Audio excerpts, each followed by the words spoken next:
Hello guys, welcome to my channel. Today in this video I'm going to show you how to uninstall and reinstall Get Help app on your Windows 11 computer. Now for this, first of all, to uninstall, copy this command. This command is provided in the video description, so copy this. Now type in PowerShell in Windows search box and then make a right click on Windows PowerShell and then click on Run as Administrator.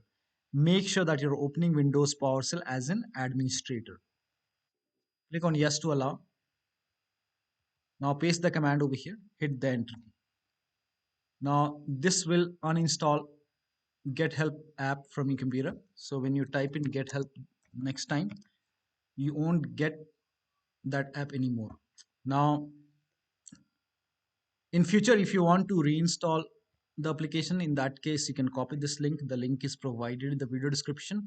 It will take you to Microsoft website, and here you can see the option to open Get Help apps. So click on it. It will prompt you to open Microsoft Store, so you can click on it and then install it, or you can open Microsoft Store on your computer